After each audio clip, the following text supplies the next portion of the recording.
Soeharto jadi pahlawan nasional, Yusuf Kala mengatakan banyak jasanya. Mahkamah Agung izinkan Trump batasi paspor transgender. Pemerintah dorong peningkatan infrastruktur nelayan dan perikanan. Begal tembak mati Hansip di Cakung. Max Verstappen menggila di GP Brasil.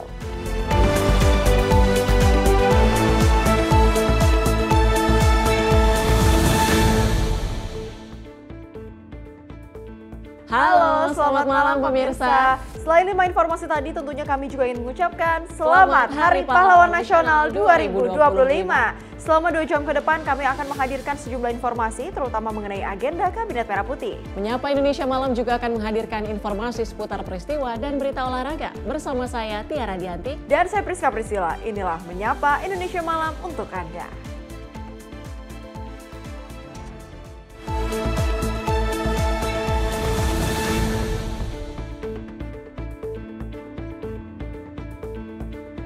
Kita awali dengan informasi pertama di mana Presiden Prabowo membentuk Komisi Percepatan Reformasi Polri yang dipimpin oleh Jimli Asidik. Komisi ini diharapkan akan bekerja transparan, melibatkan masukan dari berbagai pihak dan menampung aspirasi masyarakat. Presiden Prabowo Subianto resmi membentuk Komisi Percepatan Reformasi Polri dipimpin mantan Ketua Mahkamah Konstitusi Jimli Asidik. Komisi ini diminta bekerja secara taktis dan transparan, serta memberikan laporan periodik untuk mengambil keputusan terkait reformasi kepolisian dan evaluasi lembaga pasca reformasi. Jimli menyampaikan laporan komisi tidak hanya berupa rumusan, tetapi juga melibatkan masukan dari berbagai pihak, mulai dari tokoh bangsa, aktivis, hingga kreator konten, sebagai bentuk transparansi dan respon terhadap aspirasi masyarakat. Presiden Prabowo menekankan pentingnya mendengar suara rakyat dalam proses reformasi. Ya, tentu secepatnya, tapi Bapak Presiden tidak memberi batasan waktu. Minimal 3 bulan itu sudah ada laporan. Walaupun itu bisa berkembang sesuai dengan kebutuhan. Kalau rumusan kami bisa kerjain sendiri-sendiri, pasti bagus-bagus. Tapi cara rumusan usulan kebijakan reformasi itu diperoleh itu penting. Kami bersikap terbuka untuk mendengarkan. Kalau nanti nggak bisa dibuat forum khusus, ya paling tidak kami akan rajin untuk mendengarkan di YouTube. Tapi ini nanti akan kami susun apa saja, siapa saja yang forum seperti apa yang perlu kita adakan. Insya Allah kita akan terbuka. Komisi terdiri dari 10 anggota termasuk Menteri Tito Karnavian, Yusril Iza Mahendra, Mahfud MD, Kapolri Listio Sigit Prabowo, serta beberapa mantan Kapolri. Pembentukan komisi diatur melalui keputusan Presiden nomor 122/P tahun 2025. Tim redaksi Sinpo TV melaporkan.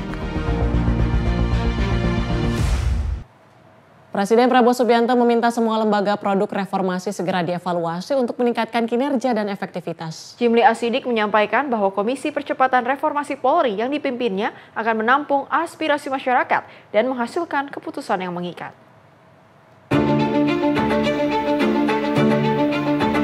Presiden Prabowo Subianto meminta seluruh lembaga produk reformasi segera dievaluasi secara berkala, mencakup kinerja dan kemungkinan restrukturisasi. Pernyataan ini disampaikan oleh Ketua Komisi Percepatan Reformasi Polri, Jimli Asidik, usai dilantik oleh Presiden di Istana Merdeka, Jakarta pada 7 November 2025. Komisi Percepatan Reformasi Polri dibentuk untuk menampung aspirasi masyarakat terkait perbaikan institusi Polri. Jimli menegaskan komisi akan bekerja independen, menelaah aspirasi yang masuk dan menghasilkan keputusan yang mengikat, bukan sekedar rekomendasi. Sangat responsif terhadap aspirasi rakyat mengenai kepolisian. Bahkan beliau juga menyampaikan tadi kepada kami, bukan hanya kepolisian sebetulnya yang harus dievaluasi. Semua kelembagaan yang kita bangun sesudah reformasi perlu dikaji. Nah, salah satunya adalah kepolisian sesuai dengan aspirasi yang tumbuh dan berkembang dari masyarakat, terutama puncaknya pada bulan Agustus yang lalu dan juga disuarakan oleh tokoh-tokoh bangsa. Mudah-mudahan tim ini nanti bisa bekerja dengan sebaik-baiknya. Tentu bukan hanya hasilnya yang diperlukan, tapi juga proses. Bagaimana rekomendasi kebijakan yang perlu direformasi itu nanti diperoleh. Bagaimana caranya? Seluruh masyarakat kita punya kepentingan karena polisi adalah milik rakyat, melayani rakyat, melindungi rakyat, mengayomi rakyat. Nah, karena itu Bapak Presiden mengarahkan supaya tim ini bukan merumuskan sendiri. Komisi terdiri dari 10 anggota dipimpin oleh Jimli Asyikidik, termasuk Menteri Tito Karnavian, Yusril Iza Mahendra, Mahfud MD, Kapolri Listio Sigit Prabowo, serta beberapa mantan Kapolri. Pembentukan komisi diatur dalam Keputusan Presiden Nomor 122/P Tahun 2025. Tim redaksi Simpo TV melaporkan. Sementara itu, Wakil Presiden ke-10 dan 12 Yusuf Kala menanggapi perihal penganugerahan gelar pahlawan nasional kepada Presiden kedua Soeharto oleh Presiden Prabowo Subianto. Yusuf Kala menilai bahwa sosok Soeharto memiliki banyak jasa dalam negara. Salah satunya mampu membawa pertumbuhan ekonomi mencapai 7 hingga 8% saat menjabat sebagai kepala negara. Presiden Prabowo Subianto menganugerahkan gelar pahlawan nasional kepada 10 tokoh di Istana Kepresidenan Jakarta. Dalam pemberian gelar pahlawan tersebut terdapat salah satu nama, yakni Presiden kedua Soeharto. Menanggapi hal ini, mantan Wakil Presiden Yusuf Kala mengatakan pemberian gelar bukan tanpa alasan, melainkan karena sosok Soeharto dinilai telah berjasa bagi negara. Dirinya menyebut saat Soeharto menjabat sebagai kepala negara mampu membawa pertumbuhan ekonomi mencapai 7 hingga 8%. Ya, karena kalau sudah di resmi kalau berita itu bukan lagi pro kontra. Sebelumnya pro kontra, kita semua menerima itu bentuk kenyataan bahwa mungkin saja Pak Harto mempunyai sedikit ada kekurangan, tapi lebih banyak jasanya kepada negara ini. Bahwa dia kekurangan, ya semua orang tahu lah. Siapa sih yang lebih sempurna kan tidak ada juga. Tapi beliau telah membawa negeri ini lebih baik dan juga membawa bandingkan saya waktu Bang Soeharto. Pertumbuhan bisa sampai 7-8%. Karena setelah itu sulit tercapai. Jadi ini Pak Prabowo ingin mencapai seperti kenyataannya. Ya, ada yang banyak bahasanya juga. Dan Pak Sarwedi. Iyalah, semua orang mempunyai peran. Jadi sama juga dalam agama. Kalau Anda punya amal lebih banyak daripada dosa, ya Anda masuk surga. Dan ini sama juga bahwa memang ada masalah, tapi lebih banyak sumbangannya kepada bangsa ini. Di Jakarta, Farizal Ahmad Amin, Simpo TV melaporkan. Dari Partai Gerindra mendukung pemberian gelar pahlawan nasional kepada mantan Presiden Soeharto dan Abdurrahman Wahid atau Gus Dur. Usulan ini menyoroti jasa besar keduanya dalam pembangunan ekonomi, stabilitas nasional, dan penguatan demokrasi di Indonesia. Sekretaris Jenderal DPP Partai Gerindra Sugiono menyatakan dukungannya terhadap usulan pemberian gelar pahlawan nasional bagi mantan Presiden Soeharto dan Abdurrahman Wahid atau Gus Dur. Menurutnya, kedua tokoh tersebut memiliki jasa besar bagi bangsa Indonesia pada masa kepemimpinannya masing-masing. Pernyataan itu disampaikan Sugiono di Jakarta pada Jumat 7 November 2025. Sugiono menilai Soeharto berperan penting dalam menjaga stabilitas nasional serta mendorong pembangunan ekonomi berkelanjutan. Berbagai pencapaian seperti pembangunan infrastruktur, pendidikan, transmigrasi, hingga keberhasilan swasembada pangan dirasakan manfaatnya oleh masyarakat. Pada masa itu Indonesia bahkan dikenal sebagai macan Asia karena kemajuan pesatnya di kawasan. Mendukung usulan untuk menjadikan Presiden kedua dan keempat Presiden Soeharto dan Presiden Abdurrahman Wahid sebagai pahlawan nasional karena keduanya menurut kami merupakan pemimpin yang berhasil dan memiliki jasa-jasa yang besar terhadap Republik Indonesia. Apa yang sudah dilakukan untuk meningkatkan kesejahteraan masyarakat, kemudian menempatkan Indonesia dalam posisi yang baik di percaturan politik dunia, saya kira merupakan hal-hal yang sangat mendukung untuk bisa menjadikan beliau-beliau sebagai pahlawan nasional. Semuanya manusia yang punya kemampuan dan batas kemampuan, semuanya manusia yang punya kelebihan dan kekurangan, tetapi secara utuh kita harus melihatnya bahwa apa yang telah dilakukan oleh para pemimpin kita pada saat itu merupakan hal-hal yang dilakukan untuk memajukan dan mensejahterakan bangsanya, dan itu merupakan sebuah jasa yang besar. Seperti misalnya Pak Harto, pada saat kepemimpinan beliau kita merasakan satu stabilitas nasional yang mapan selama 30 tahun, pendidikan yang didapat, pendidikan mudah didapat, kemudian kita berhasil mencapai swasembada pangan yang merupakan juga bukti bahwa kesejahteraan masyarakat Indonesia yang paling basic itu terpenuhi.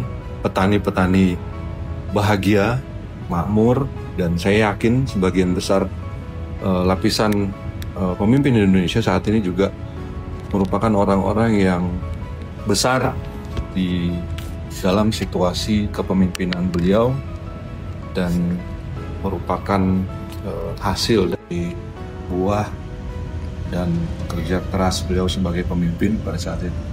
Sementara itu, Gus Dur dinilai berjasa besar menjaga persatuan bangsa di masa penuh gejolak pasca reformasi.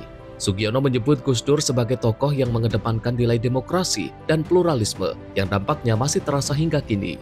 Terkait penetapan pahlawan nasional tahun ini, Ketua Dewan Gelar Fadlizon telah melaporkan 40 nama calon kepada Presiden Prabowo Subianto, termasuk 24 nama prioritas hasil seleksi dan kajian mendalam oleh Dewan GTK. Situasi politik saat itu merupakan sosok yang bisa mempersatukan. Beliau seorang yang visioner, yang berpikir jauh ke depan, bagaimana bisa membangun dan menyatukan seluruh komponen masyarakat sehingga kesatuan negara Indonesia ini terjaga, yang kemudian dilanjutkan oleh presiden berikutnya, dan saya kira itu juga merupakan sebuah jasa besar dari seorang presiden saat ini. Namun intinya adalah bahwa kita memiliki adat, budaya, dan karakter yang seharusnya menghormati, menghargai, dan selalu mengingat jasa-jasa besar yang sudah dilakukan oleh para pendahulu kita, para orang-orang tua kita. Tim redaksi Sinpo TV melaporkan.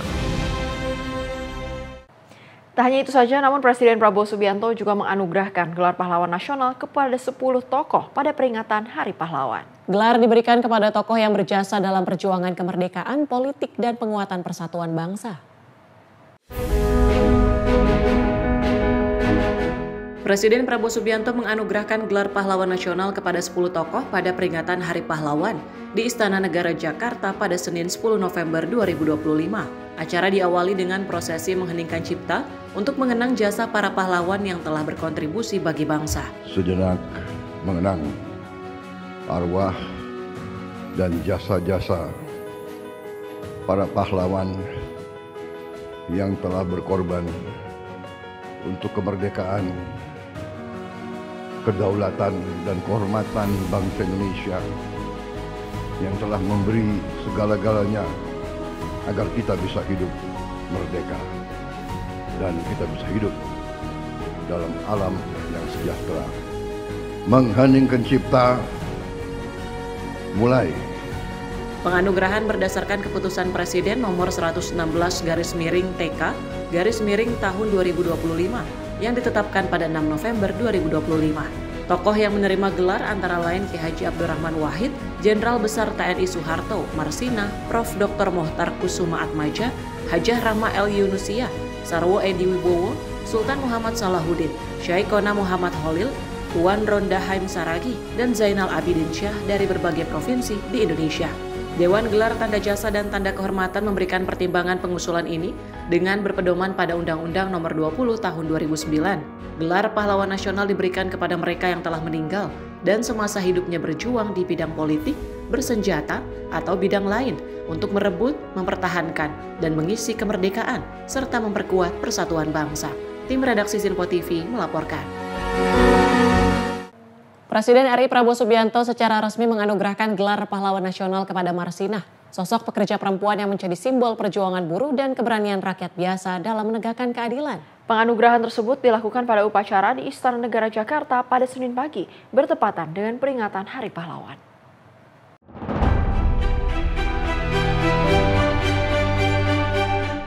Presiden RI Prabowo Subianto secara resmi menganugerahkan gelar pahlawan nasional kepada Marsinah, sosok kerja perempuan yang menjadi simbol perjuangan buruh dan keberanian rakyat biasa dalam menegakkan keadilan. Marsini, kakak kandung Marsinah, menyampaikan rasa syukur dan terima kasih yang mendalam kepada Presiden Prabowo Subianto serta seluruh pihak yang telah berjuang mengusulkan gelar pahlawan bagi adiknya. Marsini juga menyampaikan penghargaan kepada semua pihak yang selama ini setia menjaga semangat perjuangan Marsinah, mulai dari pemerintahan daerah Nganjuk, organisasi pekerja seperti KSPSI dan juga KSBSI, hingga para aktivis dan juga LSM yang terus memperjuangkan pengakuan atas jasa Marsinah. Marsini juga menegaskan bahwa perjuangan Marsinah harus terus menjadi inspirasi bagi pekerja di seluruh Indonesia agar tidak melupakan nilai-nilai keadilan dan keberanian yang diperjuangkan adiknya. Saya mengucapkan terima kasih kepada Bapak Presiden Prabowo, Bapak Presiden RI yang sekarang. Terima kasih banget, terima kasih sebesar-besarnya untuk anugerah yang diberikan untuk adik saya Marsinah. Semuanya saya ucapkan terima kasih.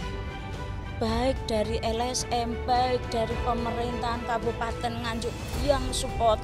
Beliau bertiga yang ada di sini, inilah yang mengawal dari seminar daerah, seminar nasional, juga berjuang untuk pemberkasan administrasinya di Pemda, di provinsi, bahkan di nasional. Semuanya terima kasih. Jika ada yang belum saya sebut, juga terutama keluarga, saya berterima kasih. Semua yang dibutuhkan, yang ada, keluarga bisa nyaman support apa yang dipunya untuk administrasi supaya gelar pahlawan Marsinah tercapai. Sebagaimana diketahui, Marsinah dikenal luas sebagai ikon perjuangan hak-hak pekerja, gugur dalam memperjuangkan keadilan bagi rekan-rekannya di Sidoarjo pada tahun 1993. Kini nama Marsinah kini menjadi pahlawan bangsa yang dikenang karena pengabdian dan keberanian mereka. Di Jakarta, Dio Malau, Sinpo TV melaporkan.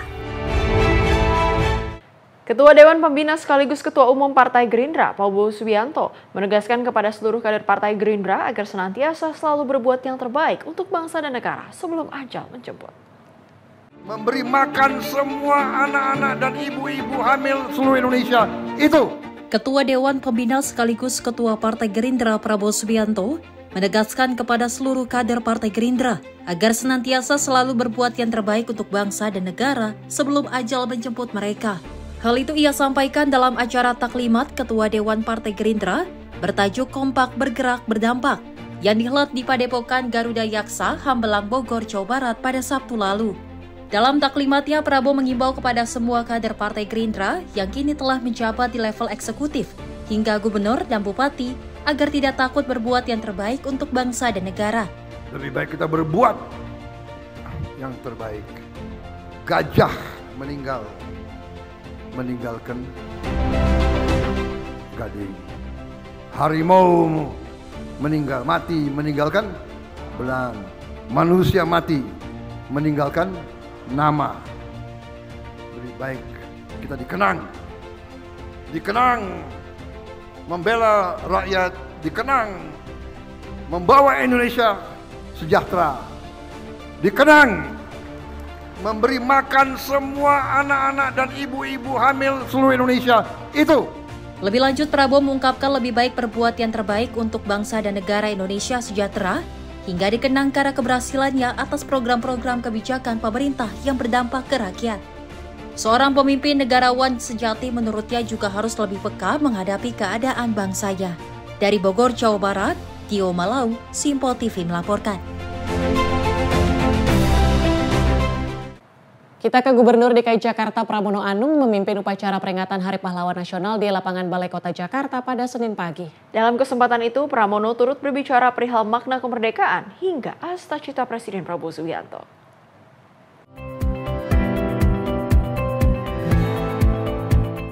Gubernur DKI Jakarta Pramono Anung memimpin langsung upacara peringatan Hari Pahlawan Nasional yang turut dihadiri Ketua DPRD Provinsi DKI Jakarta hingga jajaran ASN. Saat menyampaikan amanat upacara, Pramono menilai sebutan pahlawan bukan hanya sekedar nama atau gelaran saja, melainkan pembuktian bahwa kemerdekaan tak semata-mata jatuh dari langit. Pramono bahkan menyebut perjuangan masa kini bukan lagi dengan bambu runcing, namun dengan membela yang lemah dan memperjuangkan keadilan. Para pahlawan bangsa mengajarkan kepada kita bahwa kemerdekaan tidak jatuh dari langit. Kemerdekaan lahir dari kesabaran, keberanian, kejujuran, kebersamaan, dan keikhlasan. Karenanya ada 3 hal yang dapat kita teladani dari para pahlawan bangsa. Pertama, kesabaran para pahlawan. Mereka sabar menempuh ilmu, sabar menyusun strategi, sabar menunggu momentum, dan sabar membangun kebersamaan di tengah segala keterbatasan. Mereka tetap bersabar meski menghadapi perbedaan pandangan dan jalan perjuangan. Tak hanya itu, dalam sambutannya Pramono juga menyinggung nilai perjuangan yang tertanam di program Astacita Presiden Prabowo Subianto, mulai dari memperkuat ketahanan nasional hingga membangun Indonesia yang sehat, cerdas, dan berdaya. Dari Jakarta, Sri Dewi Andayani, Azizul Hakim, Simpo TV melaporkan. Kepala Staf Angkatan Laut Laksamana TNI Muhammad Ali mengatakan ukuran yang luas menjadi alasan inti pelaksanaan tabur bunga dalam peringatan Hari Pahlawan Nasional 2025. Kapal baru ini juga akan diproyeksikan terhadap kegiatan operasional non-perang. Peringatan Hari Pahlawan Nasional digelar TNI Angkatan Laut di atas kapal baru milik tanah air KRI Brawijaya 320 di kawasan perairan Teluk Jakarta pada Senin pagi. Kepala Staf Angkatan Laut Laksamana TNI Muhammad Ali menerangkan kapal ini digunakan mengingat kapasitas yang besar untuk mengadakan suatu acara tertentu non-perang. Kapal sepanjang 145 meter ini digunakan tepatnya di area buritan kapal untuk menjadi saksi pelepasan taburan bunga Kepala Staf Angkatan Laut bersama Kementerian Sosial. Adapun pihak yang hadir pada peringatan Hari Pahlawan di atas laut tersebut berasal dari berbagai elemen, yaitu keluarga para mantan pejuang KRI Macan Tutul, Angkatan Udara, hingga Angkatan Darat. Pertama saya menjawab kenapa dipilih KRI Brawijaya, karena KRI Brawijaya ini juga berukuran besar, bahkan ukurannya lebih besar dari LPD, panjangnya 145 meter, kemudian sehingga memuat banyak untuk tamu, bisa memuat banyak tamu yang hadir. Dan pada hari ini hadir juga tamu-tamu yang merupakan keluarga dari para pahlawan, ya, seperti yang dari Macan Tutul, korban dari Macan Tutul, keluarganya hadir, kemudian keluarga mantan-mantan pejuang, terutama pejuang Angkatan Laut juga hadir, bahkan pejuang Angkatan Darat, Angkatan Udara pun hadir di sini. Keluarganya diikutkan dalam pelayaran tabur bunga ini. Dan kapal ini baru sekaligus memperkenalkan kepada masyarakat bahwa kapal ini juga bisa digunakan untuk kepentingan operasi militer selain perang, untuk tabur bunga, untuk acara-acara seremoni ataupun acara-acara bakti sosial sekalipun. Dari Jakarta, Max Ronabayu, Simpo TV melaporkan. Kita ke informasi lain pemirsa, Wakil Presiden ke-10 dan 12 Yusuf Kala angkat bicara perihal dugaan pelaku dalam ledakan SMA Negeri 72 Kelapa Gading merupakan korban bullying. Dirinya menegaskan bahwa praktik bully atau perundungan tidak boleh lagi terjadi dalam dunia pendidikan.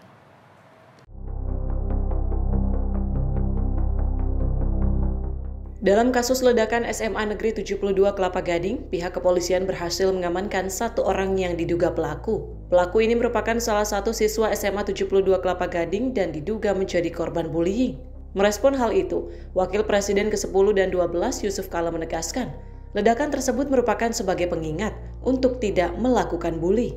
Menurutnya, pendidikan sangat penting, namun ia menyayangkan maraknya siswa maupun siswi yang menjadi korban bully.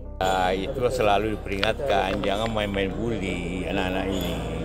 Ya, karena itu ada kan motifnya masih didalami, belum tentu juga seperti itu. Pak, ini kira-kira ada atensi juga nggak Pak? Ini kalau misalkan anak pelaku siswa ini malah terlibat mungkin. Iya, ini soal pendidikan penting untuk betul-betul seperti itu ya. Dari Jakarta, Fahrizal Ahmad Amin, Sinpo TV melaporkan.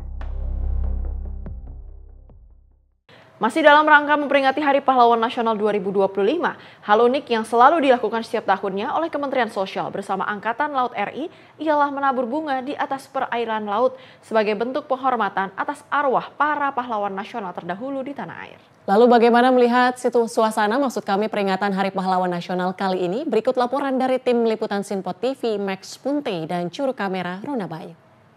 Pemirsa, Angkatan Laut Republik Indonesia bersama dengan Kementerian Sosial melakukan prosesi tabur bunga di perairan Teluk Jakarta yang berada di Jakarta Utara, di mana memang memanfaatkan ataupun dalam masa momentum Hari Pahlawan Nasional tahun 2025 ini memang dari Angkatan Laut Republik Indonesia bersama dengan Kemensos ini memang melakukan prosesi dari tabur bunga ini di mana memang berlayar sejak pukul 7:30 waktu Indonesia bagian Barat. Saya akan mengajak Anda untuk melihat bagaimana situasi yang ada di KRI Brawijaya 320 di mana menjadi moda transportasi dari Angkatan Laut RI bersama dengan Kemensos dan sejumlah tamu undangan yang ikut melakukan taburan bunga dalam momentum Hari Pahlawan Nasional. Ini memang tadi pada pukul 7:30 waktu Indonesia bagian Barat pada pagi hari tadi ini memang dari KRI Brawijaya ini mulai berangkat dari dermaga 3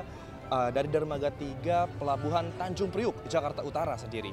Di mana memang tadi pada pukul 7:30 waktu Indonesia bagian Barat ini berlayar, pada pukul 8 pagi pas ini adanya upacara yang langsung dipimpin oleh Inspektur Upacara Kepala Staf Angkatan Laut Laksamana TNI Muhammad Ali, di mana untuk terkait dengan tamu undangan yang hadir ini ada dari kementerian lembaga yang hadir, kemudian juga para perwira dari institusi TNI Polri dan juga adanya para keluarga-keluarga dari para pahlawan nasional yang turut ikut hadir ataupun ikut dalam prosesi dari tabur bunga yang ada di atas KRI Brawijaya 320 sendiri, pemirsa. Dan memang sesuai dengan tema Hari Pahlawan Nasional tahun ini itu adalah pahlawanku teladanku terus bergerak melanjutkan perjuangan. Ini dari KRI Brawijaya sendiri ini dipilih oleh Angkatan Laut RI dalam prosesi tabur bunga untuk karena memang sesuai dengan kuota ataupun melihat dari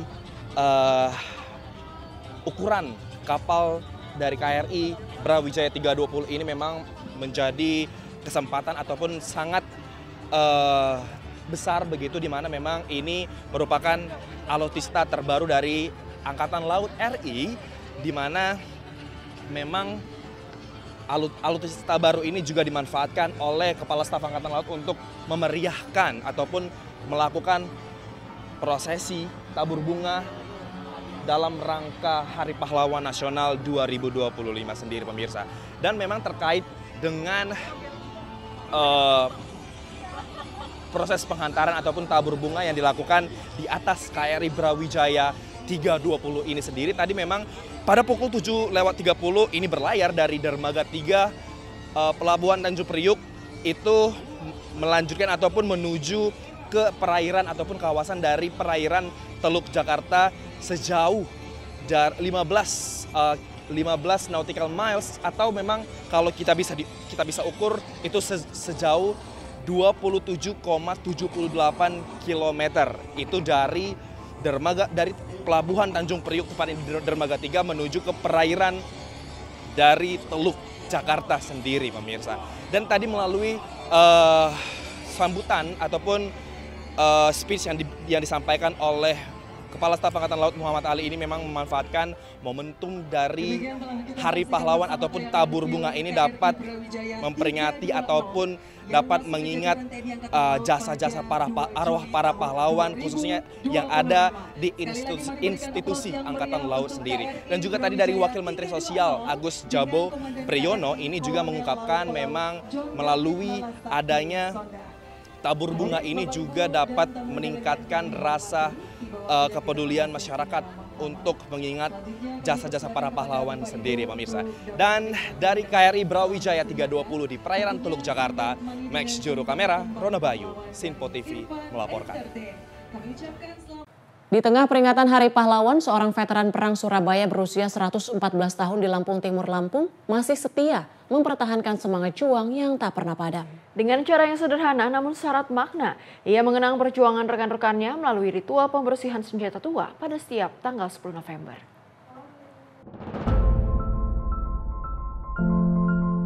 Di rumah sederhana di Desa Bumi Mulyo, Kecamatan Sekampung Udik, Jenarsub atau Mbah Demin, veteran perang Surabaya asal Lampung Timur, Lampung, setiap tahun selalu memiliki cara khusus untuk memperingati Hari Pahlawan. Di usianya yang telah menginjak 114 tahun, tubuhnya memang tak lagi kuat seperti dulu. Namun semangat kepahlawanannya tetap menyala lewat sebuah tradisi yang tak pernah terlewatkan. Setiap 10 November saat Indonesia memperingati Hari Pahlawan, Mbah Demin selalu mengeluarkan senjata-senjata tua, pusaka yang dulu ia rebut sendiri dari tangan penjajah. Dengan tangan bergetar, ia membersihkan satu persatu senjata itu sebagai bentuk penghormatan untuk rekan-rekannya yang telah gugur. Suasana Hari Pahlawan selalu membawa Mbah Demin kembali pada ingatan puluhan tahun silam. Saat ledakan mortir dan tembakan senjata mengiringi perjuangannya di pertempuran Surabaya 10 November 1945. Baginya membersihkan senjata adalah cara untuk menghidupkan kembali semangat rekan-rekannya dan mengajarkan makna kemerdekaan kepada generasi muda. Senjata samurai Jepang. Kok bisa dapat senjata ini, Mbak? Ya, dulu bunuh Jepang. Kalau ndak bunuh Jepang, ndak dapat senjata macam ini, Mas. Ndak dapat samurai. Karena ini senjatanya Jepang. Ada yang tahun 11. Nah ini loh, Mas. Tahunnya 11, 1111. Ini tahun 11. Jadi kalau ditanya orang bunuh Jepang buktinya apa? Ya ada, saya punya samurainya Jepang gitu kan. Selain sebagai bentuk rasa hormat, ritual ini juga menjadi pengingat bahwa semangat juang dan nasionalisme tak pernah boleh pudar. Meski waktu telah berlalu lebih dari 7 dekade. Dari Lampung Timur, Lampung Immanuel Simarangkir, kontributor Sinpo TV melaporkan. Presiden Prabowo pimpin renungan suci di TMP Kalibata. Informasi lengkapnya usai jeda. Tetaplah bersama kami di Sinpo TV.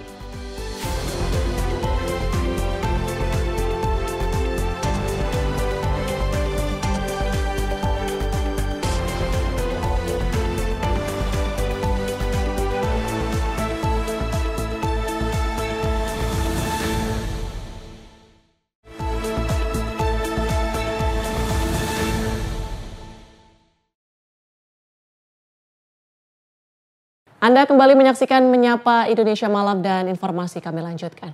Presiden Republik Indonesia Prabowo Subianto memimpin upacara ziarah nasional dan renungan suci dalam rangka memperingati Hari Pahlawan di Taman Makam Pahlawan Nasional Kalibata, Jakarta, Senin dini hari. Presiden melakukan peletakan karangan bunga sebagai bentuk penghormatan kepada para pahlawan yang telah gugur membela bangsa.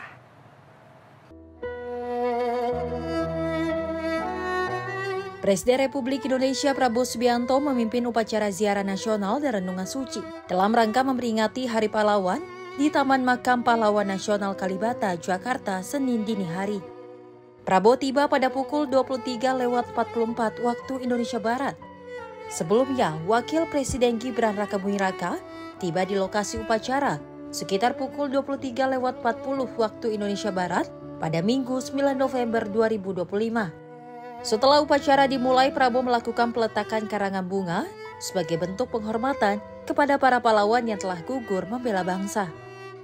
Karangan bunga yang diletakkan Prabowo bertulis pahlawan teladanku terus bergerak melanjutkan perjuangan. Selanjutnya, Presiden memimpin prosesi mengheningkan cipta. Dalam suasana hening yang hikmat, Prabowo menyampaikan pesan renungan yang menegaskan kembali makna perjuangan dan pengorbanan para pahlawan. Marilah kita mengenang arwah dan jasa para pahlawan yang telah gugur membela kemerdekaan, kedaulatan dan kehormatan bangsa Indonesia, khususnya mereka-mereka yang gugur dalam perlawanan terhadap kekuatan asing yang mendukung penjajahan kembali bangsa Indonesia oleh bangsa asing. Pada tahun 1945, 10 November, para pahlawan telah dengan berani melawan kekuatan asing yang begitu besar, terutama kekuatan Inggris, pemenang Perang Dunia Kedua. Dengan perlawanan, pengorbanan yang begitu besar, mereka telah mempertahankan kemerdekaan dan kedaulatan bangsa Indonesia. Janganlah kita sekali-sekali melupakan jasa mereka, kepahlawanan mereka. Mengheningkan cipta, mulai.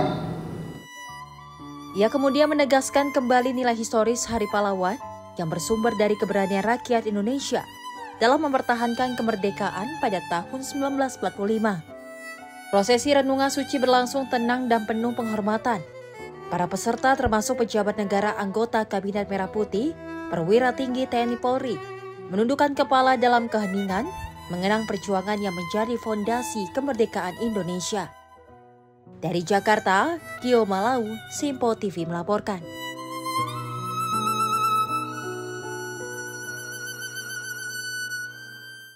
Tak hanya itu saja, Presiden RI Prabowo Subianto juga membahas insiden ledakan di SMA 72 Jakarta pada Jumat lalu. Ia juga meminta sekolah untuk mewaspadai pengaruh game online dan perundungan di kalangan siswa.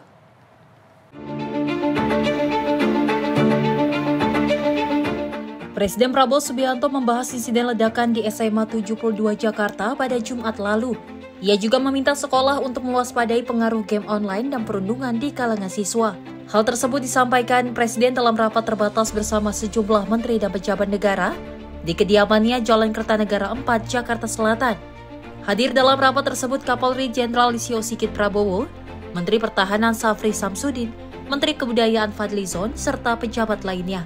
Menurut Mensesnek, pengaruh game online tidak bisa diabaikan karena dapat berdampak pada perilaku siswa dan dalam jangka panjang mempengaruhi masa depan mereka. Prasetyo mencontohkan game bergenre perang seperti PUBG. Dalam permainan tersebut terdapat berbagai bentuk kekerasan dan penggunaan senjata api yang dapat dipelajari dengan mudah. Tadi menyampaikan bahwa kita masih juga harus berpikir untuk membatasi dan mencoba bagaimana mencari jalan keluar terhadap pengaruh-pengaruh dari game-game online. Mungkin kita berpikirnya mungkin ada batasan-batasan ya. Nah, di situ kan jenis-jenis senjata juga mudah sekali itu. Dari berbahaya lagi ini kan secara psikologis terbiasa yang melakukan yang namanya kekerasan itu sebagai sesuatu yang mungkin menjadi biasa aja gitu. Jadi kita sampaikan ya sekali lagi juga kalau berkenaan dengan masalah bullying ya bagaimana kemudian kita sebagai sesama anak bangsa ini ya menghindari hal-hal yang tidak baik atau berimplikasi yang kurang baik seperti cyberbullying. Selain pengaruh game, perundungan di kalangan siswa juga menjadi perhatian Presiden Prabowo. Ia meminta pihak sekolah mewaspadai fenomena tersebut, terutama setelah muncul informasi dari kepolisian bahwa terduga pelaku ledakan di SMA 72 adalah korban bullying. Dari Jakarta, Dio Malau, Simpo TV melaporkan. Presiden RI Prabowo Subianto telah resmi membentuk Komisi Percepatan Reformasi Polri. Komisi yang dipimpin mantan Ketua Mahkamah Konstitusi, Jimli Asyidik, diminta untuk bekerja taktis dan transparan. Jimli Asyidik, Ketua Komisi Percepatan Reformasi Polri, mengatakan Prabowo ingin Komisi Percepatan Reformasi Polri ini memberi laporan secara periodik untuk kemudian mengambil keputusan. Jimli mengatakan Prabowo sangat responsif terhadap aspirasi rakyat, khususnya mengenai kepolisian. Bahkan, bukan hanya kepolisian, Prabowo juga ingin ada evaluasi semua kelembagaan yang telah dibangun setelah reformasi. Jimli melanjutkan, laporan yang dibuat Komisi Percepatan Reformasi Polri ini juga bukan hanya dalam bentuk perumusan. Untuk itu, komisi perlu mendengarkan masukan dari berbagai kalangan, baik itu tokoh bangsa, aktivis, hingga YouTuber.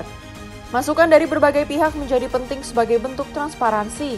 Komisi ini diharapkan bekerja tentu secepatnya, tapi Bapak Presiden tidak memberi batasan waktu. Minimal 3 bulan itu sudah ada laporan, walaupun itu bisa berkembang sesuai dengan kebutuhan. Kalau rumusan kami bisa kerjain sendiri-sendiri, pasti bagus-bagus. Tapi cara rumusan usulan kebijakan reformasi itu diperoleh itu penting. Kami bersikap terbuka untuk mendengarkan. Kalau nanti nggak bisa dibuat forum khusus, ya paling tidak kami akan rajin untuk mendengarkan di YouTube. Tapi ini nanti akan kami susun apa saja, siapa saja yang forum seperti apa yang perlu kita adakan. Prabowo membentuk dan melantik anggota Komisi Percepatan Reformasi Polri di Istana Merdeka Jakarta Jumat lalu. Komisi terdiri atas 10 anggota. Adapun pembentukan komisi ini tertuang dalam keputusan Presiden Kepres nomor 122/P tahun 2025 tentang pengangkatan keanggotaan Komisi Percepatan Reformasi Kepolisian Negara Republik Indonesia yang ditetapkan pada 7 November 2025. Dari Jakarta, Dio Malau, Simpo TV melaporkan.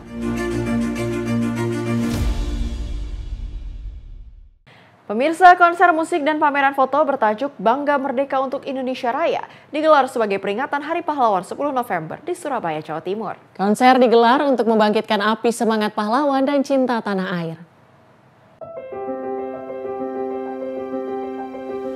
Memperingati Hari Pahlawan, Persaudaraan Cinta Tanah Air Indonesia atau PCTAI menggelar konser musik dan pameran foto bertajuk Bangga Merdeka untuk Indonesia Raya di Surabaya, Jawa Timur. Ribuan pecinta musik antusias dalam konser dimeriahkan dengan penampilan sejumlah musisi seperti Riva Violina, Bip, hingga musisi legendaris Roy Jekoniah. Tidak hanya menikmati konser, para pengunjung juga menikmati pameran foto yang menampilkan jejak perjuangan pahlawan Indonesia. Perhelatan yang diselenggarakan di Surabaya, Jawa Timur ini diinisiasi oleh Organisasi Persaudaraan Cinta Tanah Air Indonesia atau PCTAI. Para pengunjung mendapatkan wawasan dari perjuangan kemerdekaan Indonesia dari era proklamasi hingga saat ini. Dengan adanya pameran ini bisa membantu terutama adik-adik yang masih sekolah untuk belajar sejarah tentang bagaimana sih kemerdekaan itu dibuat sampai dengan nama-nama pahlawannya.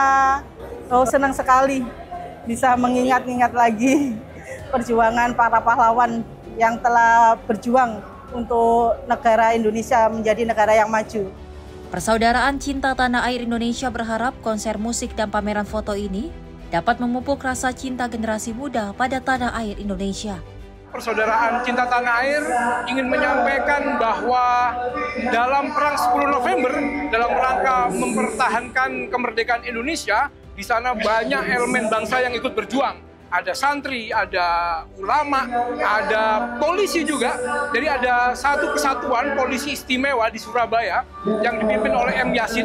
Nanti bisa dilihat di panel, itu M. Yasin adalah pahlawan nasional, salah satu pahlawan nasional dari Polri, yang kemudian menjadi tokoh, salah satu tokoh dan backbone dari Perang 10 November 1945. Sehingga dengan pameran ini kami ingin mengajak kepada masyarakat untuk mengambil inspirasi dari Perang Surabaya 10 November, mengambil inspirasi semangat perjuangan para pendahulu kita, dan agar mereka menjadi teladan.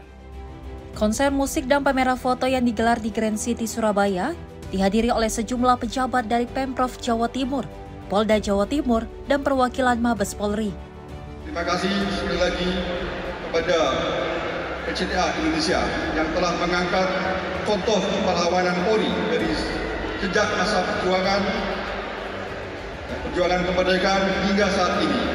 Di galeri depan ada foto polisi M. Yasin saat masa perjuangan menjaga kedaulatan negara. Konser musik dan pameran foto diharapkan mampu membangkitkan kembali rasa cinta masyarakat pada tanah air Indonesia. Dari Surabaya, Jawa Timur, jurnalis Simpo TV melaporkan. Kita ke informasi lain. Dari Ketua Umum Partai Nasdem Surya Paloh merespon putusan Mahkamah Kehormatan Dewan DPR RI yang menjatuhkan sanksi nonaktif terhadap dua kader Nasdem Ahmad Sahroni dan Nafa Urba. Selain menghormati putusan tersebut, Paloh juga mengaku belum memiliki rencana untuk melakukan pergantian antar waktu atau PAW terhadap kadernya tersebut. Hal tersebut diungkap Surya Paloh usai membuka acara Fun Walk di Nasdem Tower Menteng, Jakarta Pusat pada Minggu pagi. Ketua Umum Partai Nasdem itu merespon putusan Mahkamah Kehormatan Dewan atau MKD DPR RI yang menjatuhkan sanksi nonaktif terhadap dua kader Nasdem Ahmad Sahroni dan Nafa Urba. Selain menghormati putusan tersebut, Paloh juga mengaku telah menindak tegas dengan menonaktifkan keduanya lebih dulu dan belum memiliki rencana untuk melakukan pergantian antar waktu atau PAW. Mekanisme DPR yang harus kita hormati kan? Partai sudah memberikan nonaktif, MKD melaksanakan prosesnya sebagaimana mekanisme yang ada di Dewan. Saya pikir itu juga kita hormati. Nasdem tidak akan melakukan PAW gitu Pak terhadap Pak Sahroni atau... Sampai saat ini belum, memang kita memberikan menghormati semua proses itu ya. Sebelumnya, dua kader Partai Nasdem tersebut telah dijatuhi sanksi oleh MKD DPR, di mana Ahmad Sahroni disanksi nonaktif selama 6 bulan dan Nafa Urba disanksi nonaktif selama 3 bulan. Keduanya dinyatakan melanggar kode etik dan dijatuhi hukuman pemberhentian sementara tanpa menerima hak keuangan, baik gaji maupun tunjangan anggota dewan. Dari Jakarta, Gio Malau, Simpo TV melaporkan. Sementara itu, Menteri Pertahanan Syafri Samsudin menghadiri peluncuran imunoterapi dan digital subtraction angioterapi yang dikembangkan oleh Dr. Terawan sekaligus penasehat khusus Presiden di bidang kesehatan. Menhan berharap dengan diluncurkannya vaksin imunoterapi tersebut dapat memberikan manfaat kesehatan untuk masyarakat, terutama bagi mereka yang berusia lanjut. Menteri Pertahanan Syafri Samsudin didampingi Panglima TNI Agus Subianto menghadiri peluncuran vaksin imunoterapi dan DSA yang dikembangkan oleh mantan Menteri Kesehatan Terawan Agus Putranto sekaligus penasehat khusus Presiden di bidang kesehatan saat ini. Peluncuran vaksin tersebut diselenggarakan di Rumah Sakit Pusat Pertahanan Negara Panglima Besar Sudirman yang menjadi salah satu rumah sakit rujukan internasional serta memiliki banyak pasien-pasien dari luar negeri. Diharapkan peluncuran vaksin imunoterapi ini dapat memberikan manfaat kesehatan bagi masyarakat, khususnya lansia, serta dapat menumbuhkan budaya riset dan pengembangan dengan baik bagi dunia kesehatan. Kali ini oleh Bapak Presiden ditugaskan kepada Profesor Dr. Terawan selaku penasehat Presiden di bidang kesehatan sekaligus untuk memimpin Section Imunoterapi Nusantara dan DSA yang ada di Rumah Sakit Panglima Sudirman. Kita tadi memulai, saya kebetulan diminta untuk mencoba diambil darah 40 cc, kemudian diolah di lab, kemudian nanti setelah 5 hari, 7 hari baru disuntikan kembali. Semoga ini bisa memberi berkah pada kita semuanya kesehatan untuk bisa melanjutkan tugas kita. Hari ini berlangsung, baik proses DS-nya sendiri sedang berlangsung maupun juga imunoterapinya langsung dilakukan pemrosesan pada hari ini. Jadi ini semua sudah ready untuk dilakukan pelayanan pada masyarakat. Semoga Rumah Sakit RSPPN Sudirman ini betul-betul menjadi rumah sakit rujukan internasional. Dan memang sudah terbukti pasien-pasien dari luar negeri pun mulai berdatangan ke RSPPN. Dimulai dari minggu yang lalu sudah mulai ada yang datang, minggu depan ini juga sudah mulai datang. Imunoterapi Nusantara merupakan sebuah prosedur medis yang menggunakan sel dari tubuh pasien itu sendiri untuk melatih sistem kekebalan tubuh dalam melawan berbagai penyakit. Sementara itu tujuan dari imunoterapi yakni guna memperkuat dan meningkatkan respon imun tubuh untuk melawan berbagai penyakit seperti COVID-19, hepatitis B, HIV, dan jenis kanker tertentu. Dari Jakarta, Sri Dewi Andayani, Asisul Hakim, Sinpo TV melaporkan. Dari Menteri Komunikasi dan Digital Mutia Hafid mendorong transformasi pertanian melalui teknologi digital. Melalui program Tani Digital, pemerintah ingin membuat sektor pertanian lebih efisien dan meningkatkan taraf hidup petani.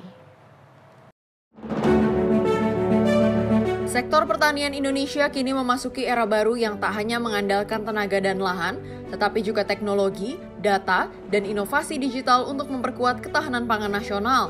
Kementerian Komunikasi dan Digital melalui program Tani Digital terus mendorong transformasi pertanian dengan pemanfaatan teknologi Internet of Things atau IoT. Program ini dirancang untuk meningkatkan efisiensi produksi dan membantu petani naik kelas melalui penggunaan teknologi modern. Dalam kegiatan panen tani digital di Kabupaten Sragen, Rabu 5 November 2025, Menteri Komunikasi dan Digital Mutia Hafid menegaskan bahwa teknologi baru harus membawa dampak nyata bagi masyarakat. Salah satu teknologi yang digunakan dalam program Tani Digital adalah IoT Smart Precision Agriculture System, hasil inovasi anak bangsa. Sistem ini terbukti dapat meningkatkan produktivitas, menekan biaya, dan menjaga keberlanjutan lingkungan. Program Tani Digital merupakan kolaborasi antara Kemkom Digi, Kementerian Pertanian, Pemerintah Kabupaten Sragen, dan mitra penyedia teknologi. Program ini juga sejalan dengan arahan Presiden Prabowo Subianto dalam KTT APEC 2025 di Korea Selatan. Presiden menekankan pentingnya pemanfaatan teknologi modern seperti IoT dan kecerdasan artifisial untuk mencapai swasembada pangan nasional. Makanya intuisi para petani ini digabungkan dengan kemajuan teknologi. Kita tahu kapan sawah kita kekurangan air, kapan membutuhkan pupuk, kapan membutuhkan cahaya, ya, atau kalau terlalu panas suhunya itu bisa dideteksi dari rumah masing-masing. Transformasi melalui program Tani Digital membuktikan bahwa teknologi bukan hanya milik kota, tetapi juga sahabat petani di desa. Inovasi yang berpihak pada petani ini menjadi langkah konkret dalam membangun ketahanan pangan nasional berbasis teknologi dan kolaborasi. Tim redaksi Sinpo TV melaporkan. Kita beralih ke berita internasional di mana Mahkamah Agung Amerika Serikat mengizinkan pemerintah Presiden Donald Trump untuk menegakkan kebijakan yang melarang orang transgender dan non-binary memilih penanda jenis kelamin di paspor sesuai identitas gender mereka. Keputusan ini menjadi kemenangan terbaru bagi pemerintah Trump di bidang hak sipil. Dalam putusan singkat tanpa tanda tangan, mayoritas konservatif di Mahkamah Agung menyatakan bahwa penampilan jenis kelamin saat lahir dalam paspor bukanlah bentuk diskriminasi, melainkan fakta historis yang dicantumkan secara administratif. Keputusan ini membatalkan perintah pengadilan rendah yang sebelumnya mengizinkan pemilik paspor untuk memilih penanda L, P, atau X sesuai identitas gender mereka. 3 hakim liberal menyatakan perbedaan pendapat dengan menilai kebijakan ini membuat komunitas transgender semakin rentan terhadap kekerasan, pelecehan, dan diskriminasi. Kasus ini berasal dari gugatan warga transgender dan non-binary yang melaporkan pengalaman diperiksa, diintimidasi, dan dituduh memalsukan dokumen saat melintas keamanan bandara karena perbedaan antara identitas mereka dan data di paspor. Putusan ini merupakan salah satu dari hampir 20 kasus di mana Mahkamah Agung memberi kemenangan cepat kepada pemerintah Trump dalam kebijakan-kebijakan yang dinilai konservatif, termasuk larangan bagi orang transgender untuk berdinasti militer. Tim redaksi Sinpo TV melaporkan. Pemerintah negara bagian Maryland menggugat administrasi Presiden Donald Trump atas keputusan membatalkan pembangunan markas baru FBI di Greenbelt, Maryland. Gubernur Wes Moore menyebut keputusan untuk memindahkan lokasi ke gedung Ronald Reagan di Washington DC sebagai langkah yang melanggar hukum dan merugikan ekonomi warga Maryland. Dalam konferensi pers bersama dengan pejabat Maryland, Gubernur Wes Moore menyatakan gedung Reagan terlalu tua, terlalu kecil, dan tidak aman untuk menjadi markas baru FBI. Ia menilai administrasi Trump telah menyingkirkan proses perencanaan dan seleksi yang sudah ditetapkan di era pemerintahan Biden. Jaksa Agung Maryland, Anthony Brown, menuduh bahwa administrasi Trump melanggar hukum federal dengan mengabaikan arahan Kongres dan mengalokasikan ulang lebih dari $1 miliar dana untuk proyek Greenbelt. Dalam gugatannya, Maryland juga meminta pengadilan untuk menghentikan pemilihan gedung Reagan dan mencegah pengalihan dana yang sudah disetujui Kongres. Dua senator Maryland, Chris Van Hollen dan juga Angela, mengecap keputusan tersebut menyebut Greenbelt sebagai lokasi yang paling memenuhi kebutuhan keamanan dan misi FBI. Pemerintahan Kabupaten Prince George menyatakan bahwa pembangunan di Greenbelt akan menjadi proyek ekonomi terbesar di sejarah wilayahnya, menciptakan lebih dari 7.500 lapangan kerja dan manfaat hingga $4 miliar. Saat ini markas FBI masih berada di gedung J. Edgar Hoover di Pennsylvania Avenue, yang sudah hampir 50 tahun dikritik tidak layak huni. Pihak FBI dan juga GSA berdalih pemindahan markas ke gedung Reagan akan menghemat waktu dan biaya pembangunan. Tim redaksi Simpo TV melaporkan. Sedangkan dari Senat Amerika Serikat yang dikuasai Partai Republik menolak RUU yang akan membatasi kekuasaan Presiden Donald Trump untuk melancarkan serangan militer ke Venezuela tanpa izin Kongres. Keputusan ini memberikan Presiden ruang gerak hukum yang lebih besar untuk menggunakan kekuatan militer di wilayah Karibia.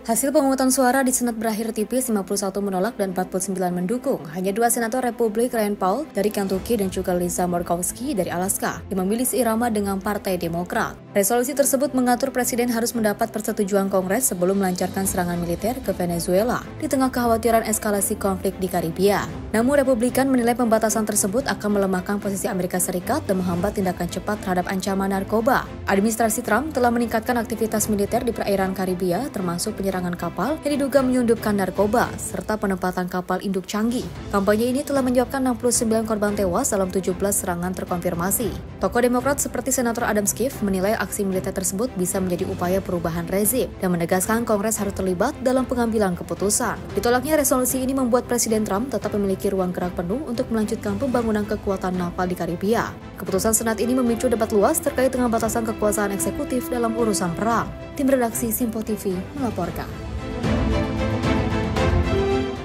Pemerintahan Federal Amerika Serikat melalui FAA atau Federal Aviation Administration memerintahkan maskapai untuk mengurangi sekitar 10% penerbangan di 40 bandara terbesar di negara ini. Langkah ini dilakukan untuk mengurangi tekanan terhadap pengendali lalu lintas udara saat government shutdown dan memastikan keselamatan penumpang.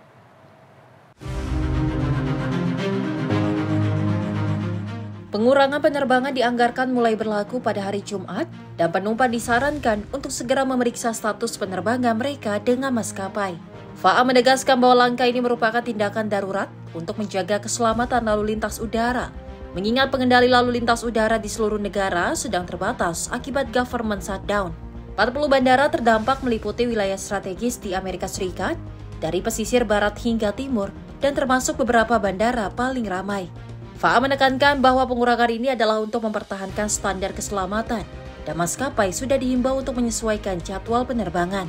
Penumpang diharapkan menghubungi maskapai atau mengunduh aplikasi untuk mendapatkan informasi terbaru mengenai pemotongan penerbangan. Keputusan ini diprediksi akan memberikan dampak signifikan terhadap jadwal penerbangan selama government shutdown berlangsung. Tim redaksi Simpo TV melaporkan. Sementara itu, Hakim Federal William Fitzpatrick memerintahkan jaksa untuk menyerahkan seluruh dokumen dan bukti penyelidikan kepada pengacara James Comey dalam kasus kriminal terhadap mantan direktur FBI. Hakim menegaskan bahwa proses hukum kasus Comey sangat tidak biasa. Pihak jaksa diperintahkan untuk menyerahkan materi grand jury dan dokumen dari penyelidikan 2019-2020, termasuk dari Daniel Richtman, seorang profesor hukum yang merupakan teman dekat Comey. Comey yang didakwa berbohong di hadapan Senate Judiciary Committee menegaskan dirinya tidak bersalah dan menyebut proses ini sebagai prosekusi vindikatif atas arahan Presiden Trump. Pengacara Comey mengeluhkan mereka belum mendapat akses penuh terhadap seluruh bukti, termasuk informasi privilege dari Richtman. Hakim menegaskan semua dokumen harus segera diserahkan. Sedangkan Departemen Keadilan bersikukuh, tweet atau pernyataan Presiden Trump di media sosial bukan alasan untuk membatalkan dakwaan. Tim redaksi Simpo TV melaporkan. Seluruh keluarga pahlawan nasional beri terima kasih ke Presiden. Informasi selengkapnya akan kami hadirkan usai jeda. Tetaplah bersama kami.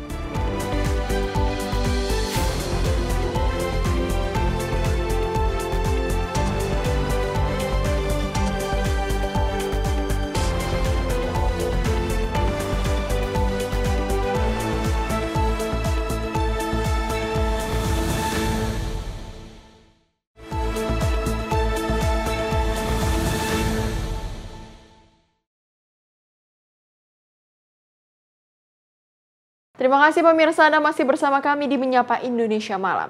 Kita lanjutkan ke informasi berikutnya dari keluarga para tokoh yang dianugerahi gelar pahlawan nasional, menyampaikan rasa terima kasih atas penghargaan dari Presiden Prabowo Subianto. Gelar ini diberikan untuk mengenang jasa dan perjuangan mereka termasuk Soeharto, Gus Dur, Marsinah, dan Rahman El Yunusiyah. Keluarga para tokoh yang dianugerahi gelar pahlawan nasional menyampaikan ucapan terima kasih atas penghargaan yang diberikan negara. Keluarga Soeharto, Gus Dur, Marsinah, dan Rahman El Yunusiyah menyatakan apresiasi atas pengakuan jasa-jasa anggota keluarga mereka yang diakui secara resmi.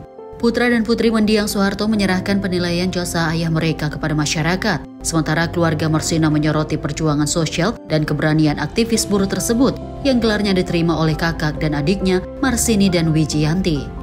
Marsini juga mengapresiasi dukungan berbagai pihak yang terus memperjuangkan perjuangan Marsinah hingga diakui sebagai pahlawan nasional. Pada kesempatan yang sama, ahli waris Rahman El Yunusiyah Fauzia Fazia Muhammadin menyampaikan rasa syukur atas penganugerahan gelar tersebut. Ya pro kontra kan masyarakat Indonesia itu kan macam-macam ya. Ada yang pro, ada yang kontra, itu wajar-wajar saja. Yang penting kan kita melihat apa yang telah dilakukan oleh bapak saya dari sejak muda sampai beliau wafat, itu semua perjuangannya untuk bangsa dan negara dan masyarakat Indonesia. Jadi boleh-boleh saja kontra, tapi juga jangan ekstrim gitu. Yang penting kita jaga persatuan dan kesatuan Republik Indonesia. Mengucapkan terima kasih kepada Bapak Presiden Prabowo, Bapak Presiden RI yang sekarang. Terima kasih banget, terima kasih sebesar-besarnya untuk anugerah yang diberikan untuk adik saya Marsinah. Dan kita dari pihak keluarga tentu menyambut dengan rasa syukur. Semua santri juga menyambut dengan rasa syukur bahwa ketika pemerintah memberikan penghargaan sebagai pahlawan, artinya ada pengakuan atas perjuangan Bunda Rahman El Yunusiyah yang tak hanya sebagai tokoh pendidikan tapi juga tokoh perjuangan kemerdekaan. Ya, itu yang kita rasakan dan kita ucapkan terima kasih kepada pemerintah Indonesia, khususnya kepada pemerintah Bapak Prabowo Subianto yang telah memberikan anugerah ini. Presiden Prabowo Subianto menganugerahkan gelar pahlawan nasional berdasarkan keputusan Presiden nomor 116/TK/tahun 2025 mencakup 10 tokoh termasuk Gus Dur, Soeharto, Marsinah, dan Rahman El Yunusiyah. Tim redaksi Sinpo TV melaporkan. Dalam upaya mendukung program Astacita, Presiden Prabowo Subianto, Rutan Depok semakin gencar menggelar sederet program kemandirian untuk warga binaan. Salah satunya yang cukup menyita perhatian ialah program kuliah gratis. Program yang digagas oleh Kepala Rutan Depok Agus Imam Taufik ini diyakini efektif untuk memutus mata rantai kejahatan, sekaligus membuka peluang positif bagi para narapidana ketika bebas dari masa hukumannya. Program kuliah gratis ini pun disambut antusias sejumlah warga binaan. Pasalnya, cukup banyak yang mendaftar untuk mendapatkan program beasiswa S1 tersebut. Kepala Rutan Depok Agus Imam Taufik mengatakan bahwa pendidikan adalah hak untuk semua warga negara, termasuk mereka yang saat ini berada di balik jeruji besi penjara. Program kuliah gratis itu akan diikuti sekitar 24 warga binaan. Terkait hal tersebut, pihak Rutan Depok sendiri merasa perlu untuk berkolaborasi, membangun kemitraan strategis dengan beberapa kampus, pemerintah daerah hingga dinas sosial, agar warga binaan bisa mendapatkan program tersebut. Kami dari Rutan Depok sedang mengupayakan langkah-langkah strategis melalui kemitraan strategis dengan beberapa stakeholder, termasuk pemerintah daerah Kota Depok, dinas sosial, dinas pendidikan, dan beberapa kampus untuk memberikan fasilitas pendidikan kepada anak-anak kami warga binaan Rutan 1 Depok dalam rangka program kuliah S1 gratis bagi warga binaan. Saat ini pihak Rutan Depok juga tengah intens membangun komunikasi dengan salah satu kampus yang dikabarkan siap mendukung program itu. Ada sejumlah syarat dalam ketentuan program kuliah gratis Rutan Depok. Pertama, berkelakuan baik, memiliki ijazah SMA, kemudian seleksi asesmen, dan melakukan screening untuk menjadi kandidat salah satu warga binaan yang diusulkan untuk mendapatkan kuliah gratis tersebut. Dari Depok, Jawa Barat, kontributor Sinpo TV melaporkan. Pemerintah menargetkan penyelesaian 65 kampung nelayan merah putih di tahun ini untuk meningkatkan kesejahteraan masyarakat pesisir. Selain itu, Kementerian Kelautan dan Perikanan akan mengembangkan budidaya perikanan secara nasional secara bertahap hingga 2 tahun ke depan. Pemerintah menargetkan penyelesaian pembangunan 65 titik kampung nelayan merah putih tahun ini untuk meningkatkan kesejahteraan masyarakat pesisir. Hal ini disampaikan oleh Menteri Kelautan dan Perikanan, Sakti Wahyu Trenggono, usai menghadiri rapat terbatas di Istana Merdeka Jakarta pada 6 November 2025. Dalam pertemuan tersebut, Presiden Prabowo Subianto menginstruksikan KKP untuk mengembangkan budidaya perikanan di darat. Sakti menjelaskan bahwa pengembangan ini akan dijalankan secara nasional dan menyasar berbagai wilayah strategis. Program pengembangan budidaya perikanan direncanakan berjalan bertahap dan ditargetkan selesai dalam 2 tahun ke depan. Langkah ini diharapkan dapat meningkatkan produktivitas perikanan sekaligus memperkuat ekonomi masyarakat pesisir. Pembangunan budidaya di darat itu juga salah satu yang diminta oleh beliau untuk di 500 kabupaten 2026. Tapi tahun ini dimulai kita ada 100 titik yang akan kita bangun. Tim redaksi Sinpo TV melaporkan. Presiden Republik Indonesia Prabowo Subianto menerima surat kepercayaan dari 12 duta besar luar biasa dan berkuasa penuh di Istana Merdeka Jakarta pada 7 November 2025. Penyerahan ini menandai awal masa tugas besar para duta besar dalam mempererat hubungan diplomatik dan kerjasama bilateral dengan Indonesia. Presiden Republik Indonesia Prabowo Subianto menerima penyerahan surat kepercayaan dari 12 duta besar luar biasa dan berkuasa penuh di Istana Merdeka Jakarta pada Jumat 7 November 2025. Penyerahan surat kepercayaan ini menandai dimulainya secara resmi masa tugas para duta besar dalam memperkuat hubungan persahabatan serta kerjasama bilateral antara Indonesia dan negara-negara sahabat. Para duta besar yang menyerahkan surat kepercayaan mewakili berbagai kawasan dunia dari Eropa. Hadir perwakilan dari Polandia, Irlandia, Georgia, Spanyol, Jerman, dan Luxembourg. Sementara itu dari Timur Tengah terdapat perwakilan dari Kuwait dan Yaman, serta dari Asia Tengah diwakili oleh Turkmenistan. Selain itu turut menyerahkan surat kepercayaan duta besar dari Pakistan, Kepulauan Solomon, dan Meksiko. Dalam sambutannya, Presiden Prabowo menyampaikan apresiasi atas hubungan baik yang telah terjalin dan berharap kerjasama bilateral di berbagai bidang terus dapat diperkuat demi kesejahteraan masyarakat. Prosesi kenegaraan ini dilaksanakan sesuai tata protokol resmi dan menjadi bagian dari komitmen Indonesia untuk memperluas diplomasi serta mempererat kemitraan internasional. Turut mendampingi Presiden antara lain Menteri Luar Negeri Sugiono, Menteri Sekretaris Negara Prasetyo Hadi, dan Sekretaris Kabinet Teddy Indrawijaya. Tim redaksi Sinpo TV melaporkan. Wakil Menteri Koordinator Bidang Politik dan Keamanan, Lojewik F. Paulus, melakukan peninjauan langsung ke SMA Negeri 72 Kelapa Gading, Jakarta, usai terjadinya ledakan. Dari hasil tinjauan tersebut, dirinya menyatakan bahwa ledakan terjadi 2 kali. Usai terjadinya ledakan, Wakil Menteri Koordinator Bidang Politik dan Keamanan, Lodewijk F. Paulus, melakukan tinjauan langsung ke SMA Negeri 72 Kelapa Gading, Jakarta.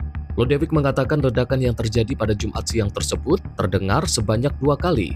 Namun saat ditanya perihal penemuan 2 senjata api, dirinya menegaskan bahwa senjata itu merupakan mainan.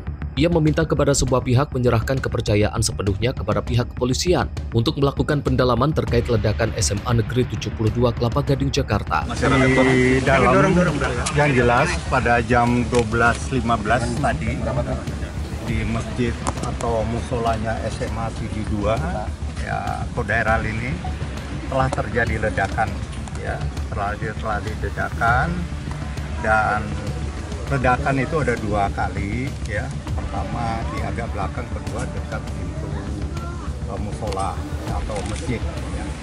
Kemudian fakta yang lain ada korban ya, ada korban yang terjadi itu 20 orang ya. 20 orang itu masih dirawat di rumah sakit. Saya mau ninjau ke sana ya. Alhamdulillah sampai saat ini masih ditangani dengan baik. Tentang bagaimana selanjutnya tentunya kita serahkan kepada aparat kepolisian yang sedang melaksanakan penyelidikan masalah. Ada temuan bahan peledak Pak atau senjata Pak? Ya ada gambar itu, tapi ternyata senjata mainan. Oh, itu senjata mainan, bukan senjata beneran ya. Setelah kami cek itu senjata mainan. Nah, tentang ledakan masih di tim forensik lagi kerja, apa ledakan atau apa gitu ya. Jadi masih ada bom molotov, Pak? Ya. Bom molotov di lokasi. Kalau bom molotov pasti udah kebakar itu, namanya karpet. Bang, informasi awal yang Bang dapatkan, senjata yang tergeletak di samping sosok seorang yang juga terlihat tergeletak itu, apakah itu murid atau pelaku atau seperti apa info yang Bang dapat? Itu kita belum tahu, Ada yang meninggal? Ada yang meninggal nggak? Alhamdulillah tidak ada. Tidak ada yang meninggal. Ya. Apakah ini bisa disebut terorisme atau gimana, Pak? Oh, jangan terlalu, namanya masih diselidiki, jangan dikatakan ini jumping conclusion bahwa ini aksi teroris, kita belum sampai ke sana ya. Jadi biarkan aparat bekerja dulu ya. Pada gilirannya temuannya tentunya akan disampaikan kepada rekan-rekan media sekalian. Jadi kita tunggu aja ya. Dari Jakarta, Fahrizal Ronabayu, Sinpo TV melaporkan. Pemirsa, TNI Angkatan Darat bersama dengan Balai Besar Wilayah Sungai Pemali Juwana bergerak membersihkan gulma air dan sampah perairan dengan menggunakan 2 eskavator long ponton dan 4 eskavator standar ponton. Pembersihan ini dilakukan secara kontinu setiap tahunnya sebagai wujud kepedulian dan pengabdian untuk mengembalikan kehidupan danau.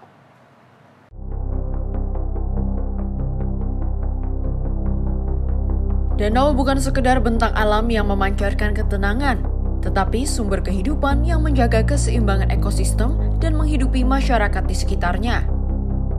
Begitu pula Danau Rawa Pening yang terbentang di antara Ambarawa dan Salatiga, Jawa Tengah. Dengan luas 2.670 hektar, danau ini telah lama menjadi tumpuan hidup warga sekaligus potensi wisata alam. Namun keindahan itu terancam oleh penyebaran eceng gondok yang menutupi permukaan danau yang setiap tahunnya terus menyebar. Sejak tahun 2020, TNI Angkatan Darat bersama dengan Balai Besar Wilayah Sungai Pemali Juwana bergerak membersihkan gulma air dan sampah perairan dengan menggunakan 2 ekskavator long ponton dan 4 ekskavator standar ponton. Pembersihan ini dilakukan secara kontinu setiap tahunnya sebagai wujud kepedulian dan pengabdian untuk mengembalikan kehidupan danau. Luas awal area yang tercemar enceng gondok seluas 165 hektar pada 25 November 2024. TNI AD pun mempunyai progres tahap pembersihan. Tahap pertama, 550 hektar yang dikerjakan dari tanggal 3 September sampai dengan 31 Desember. Tahap kedua, 450 hektar yang dikerjakan dari 29 Juli hingga 25 Desember. Tahap ketiga, 200 hektar yang dikerjakan dari tanggal 11 Februari hingga 9 Agustus. Tahap keempat, 130 hektar yang dikerjakan dari tanggal 5 April hingga 1 Oktober. Tahap kelima, 263,5 hektar yang dikerjakan dari 14 Mei hingga 20 Desember. TNI AD menurunkan jenis alat pembersih yang digunakan seperti XK standar ponton, XK long ponton, XK amfibir, perahu, dan jumlah alat pembersih yang digunakan 1 hektar, HR2 long 4 standar. Saat ini hasilnya sangat signifikan. Tinggal nanti ke depan perlu dilanjut lagi, insya Allah ya, dilanjut lagi supaya pasca pelaksanaan ini tidak selesai begitu saja. Meski belum selesai sepenuhnya, harapan telah tumbuh dengan semangat kebersamaan, dukungan masyarakat, dan pengabdian tulus prajurit TNI AD. Rawa Pening perlahan kembali menjadi kebanggaan dan sumber kehidupan yang lestari. Danau yang kembali bersih menjadi bukti sederhana bahwa bersama masyarakat, setiap pengabdian akan melahirkan kehidupan yang tak ternilai. Tim redaksi Sinpo TV melaporkan. Pembentukan Tim Reformasi Kepolisian Negara Republik Indonesia oleh Presiden Prabowo Subianto mendapat apresiasi luas dari berbagai kalangan. Salah satunya pengamat politik Dr. John N. Palinggi menilai langkah ini sebagai tindakan strategis yang bertujuan memperkuat kewibawaan institusi Polri sekaligus memperkokoh stabilitas nasional. Pengamat politik Dr. John N. Palinggi menilai langkah pembentukan Tim Reformasi Kepolisian Negara Republik Indonesia oleh Presiden Prabowo sebagai tindakan strategis yang bertujuan memperkuat kewibawaan institusi Polri sekaligus memperkokoh stabilitas nasional. Menurut John, selama puluhan tahun dirinya mengamati berbagai tantangan yang dihadapi kepolisian dalam menjalankan tugas, Ia menegaskan bahwa reformasi Polri tidak hanya soal perombakan struktur, tetapi juga pemulihan kewibawaan dan kepercayaan publik. Keputusan Presiden terkait dengan tim reformasi Kepolisian Negara Republik Indonesia kan sudah dibentuk. Ya, sudah dibentuk. Ketuanya Pak Jimli Asidikia, saya kenal baik beliau. Jadi semua mereka yang non Polri di sana, saya yakin mereka adalah negarawan ya. Negarawan yang memikirkan bangsa dan negara ini. Tetapi mereka juga harus memikirkan bagaimana supaya polisi ini bisa melaksanakan fungsinya sesuai Undang-Undang Nomor 2 Tahun 2002. Karena pengalaman saya ya selama 30 tahun lebih itu, saya lihat kepolisian sangat sulit melakukan tugasnya karena dengan interupsi berbagai LSM dan seolah-olah mereka lah itu yang lebih tahu penyelidikan, mereka yang seperti penegak hukum, menginterview penegak hukum seperti itu. Nggak bisa dijalankan dengan baik seperti itu. Belum lagi cercaan, cemohan, dan penghinaan, permusuhan kepada polisi. Nggak bisa jalan. Maka reformasi kepolisian harus mencantumkan terkait dengan kewibawaan polisi yang bisa diwujudkan dalam bentuk ya misalnya cara memperlakukan masyarakat. Karena tujuan dari Undang-Undang Nomor 2 Tahun 2002 itu adalah kepolisian mewujudkan keamanan dan ketertiban masyarakat dalam negeri sambil menegakkan hukum dan menghormati HAM. Ini reformasi kepolisian sudah masuk orang negarawan. Ada 4 situ. Mantan Kapolri, Pak Listio Sigit, kemudian Pak Tito Karnavian, Badrodin Haiti, dan Pak Idam Aziz. Saya kira cukup bagus.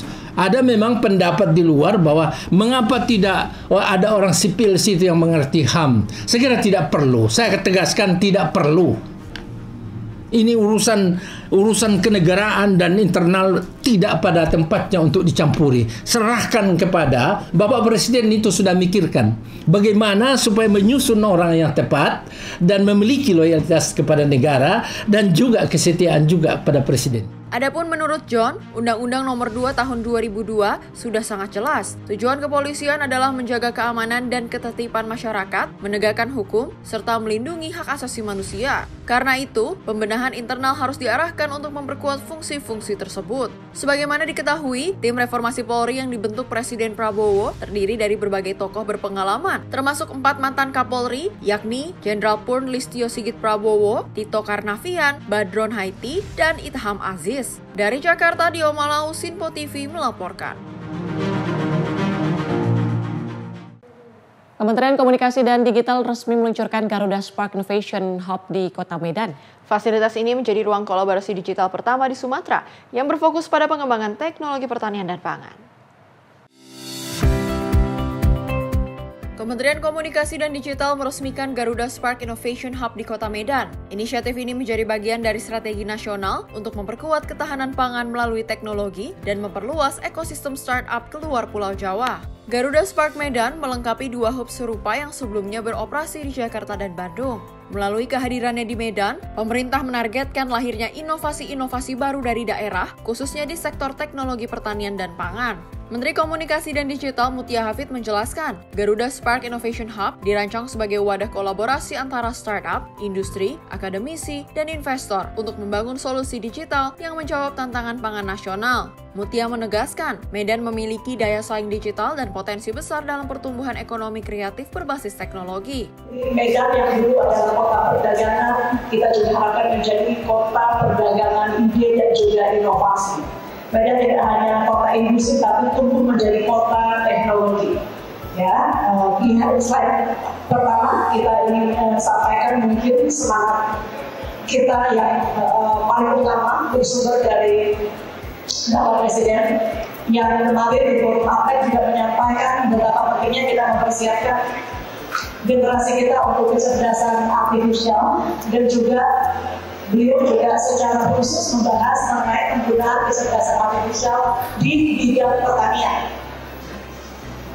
Ada 4 elemen utama pembangunan nasional: pangan, energi, air, dan digitalisasi menjadi pilar utama kedaulatan Indonesia di masa depan. Dan karena itu tadi sekali lagi kita pilihkan ketahanan pangan yang bisa menjadi fokus utama untuk Garuda Smart Innovation Hub di Kota Medan. Menurut survei Digital Competitiveness Index 2025, Medan menempati posisi ke-7 sebagai kota dengan daya saing digital tertinggi di Indonesia. Kondisi ini menjadikan Medan sebagai lokasi ideal untuk memperluas jejaring inovasi digital lintas sektor, sekaligus memperkuat kolaborasi antara talenta muda dan pelaku industri teknologi. Garuda Spark Innovation Hub menjadi bagian dari upaya Kemfomdigi membangun ekosistem inovasi digital nasional yang inklusif. Melalui hub ini, pemerintah menyediakan ruang agar talenta muda daerah dapat mengembangkan ide, menguji produk, dan berjejaring langsung dengan industri maupun investor. Program ini juga mendukung agenda Indonesia Digital 2045 yang menargetkan pertumbuhan ekonomi digital berkelanjutan berbasis inovasi, kemandirian teknologi, dan pemanfaatan kesempatan digital di seluruh wilayah. Tim redaksi Sinpo TV melaporkan. Kementerian Kebudayaan menghelat Sawala Budaya, sinergi penguatan diplomasi budaya Indonesia di Museum Nasional Jakarta. Menteri Kebudayaan Fadlizon mendorong para duta besar untuk turut bersinergi dan reaktif atas potensi budaya di setiap negara sesuai UUD Pasal 32 Ayat 1. Bertempat di Museum Nasional Jakarta, Sawala Budaya digelar oleh Kementerian Kebudayaan bersama sejumlah duta besar luar biasa dan berkuasa penuh untuk memperkuat sinergi diplomasi kebudayaan Indonesia di kancah global. Menteri Kebudayaan Fadlizon menyampaikan pentingnya untuk memajukan kebudayaan sebagai soft power masa kini dengan menggunakan kemampuan mega diversity sebagai national treasure Indonesia. Tahu bahwa budaya ini adalah soft power. Sebagai soft power, saya kira sudah banyak digunakan, dipakai oleh negara-negara maju jauh lebih awal. Ya, Amerika Serikat itu dengan Hollywood sudah dari puluhan tahun lalu, mungkin udah hampir 100 tahun yang lalu. Kalau Korea itu memakai Korean Hallyu, Korean Waves. Nah, kita juga ke depan tentu dengan potensi budaya kita yang luar biasa ini, kita ingin menjadi Indonesian Waves dalam budaya. Jadi kita berharap ada rumah-rumah budaya Indonesia, semakin banyak negara semakin bagus. Tapi yang kita prioritaskan sekarang ada 11 dulu. Kemarin saya menghadap Presiden, kita mengatakan bahwa kita ingin membangun Indonesian Cultural Center juga di Afrika Selatan yang dinamakan untuk Syekh Yusuf. Dan beliau juga sangat mendukung, bahkan akan membantu gitu langsung. Kita buat yang cukup besar, ya, Indonesian Cultural Center Syekh Yusuf di Cape Town di Afrika Selatan. Tentu kita harapkan ya di Malaysia dan di negara-negara yang Bapak-Bapak dan Ibu-Ibu wakili, saya kira kita harapkan ada Indonesian Cultural Center. Sawala Budaya ini menjadi wahana utama untuk memperluas jejaring kerjasama antara Kemenbud dengan perwakilan diplomatik Indonesia di luar negeri. Tim redaksi Sinpo TV melaporkan. Dalam rangka meningkatkan literasi dan inklusi keuangan syariah, Otoritas Jasa Keuangan menginisiasi program Expo Keuangan dan Seminar Syariah atau EXIS. Bertempat di Lipo Mall Nusantara, Jakarta, acara ini digelar selama 4 hari dari 6 hingga 9 November 2025.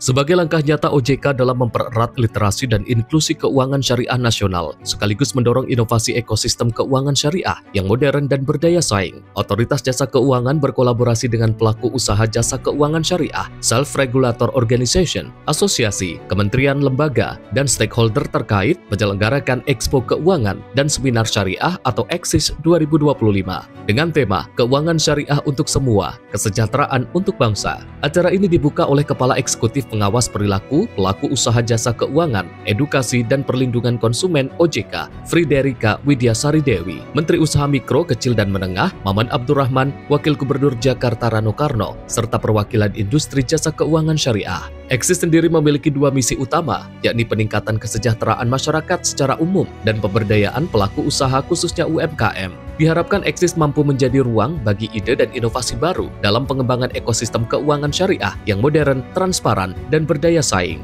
Tim redaksi Sinpo TV melaporkan. Begal tembak mati Hansip di Cakung. Informasi lengkapnya usai jeda. Tetaplah bersama kami di Sinpo TV.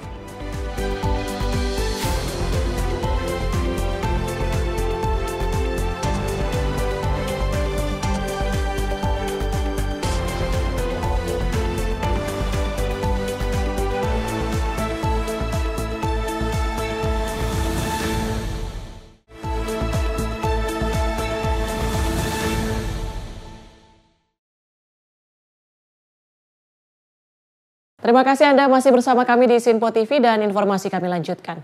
Aksi curanmor berdarah terjadi di Cakung, Jakarta Timur saat pelaku menembak seorang hansip hingga tewas. Rekaman CCTV menunjukkan detik-detik penembakan brutal tersebut. Polisi berhasil menangkap satu orang pelaku yang kabur ke Lampung, namun masih memburu tersangka lain yang terlibat dalam aksi keji itu.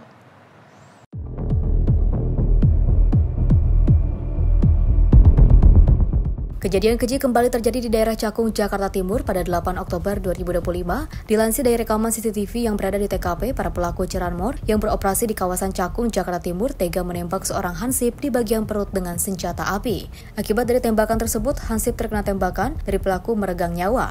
Dalam rekaman CCTV, pelaku dapat kabur. Melihat kejadian tersebut, Resmob Polda Metro Jaya ini berhasil menangkap salah satu pelaku penembakan yang berusaha melarikan diri ke Lampung. Walaupun sudah mengantongi salah satu pelaku, polisi masih memburu tersangka lainnya yang diduga terlibat dalam aksi penembakan tersebut. Viryal Al-Hakim, tim redaksi Sinpo TV, melaporkan. Polisi kembali meringkus satu pelaku curanmor dan penembakan yang menyebabkan seorang petugas keamanan Pam Swakarsa atau hansip tewas seketika di wilayah Cakung, Jakarta Timur. Pelaku diamankan di wilayah Cipayung, Jakarta Timur pada Minggu 9 November 2025.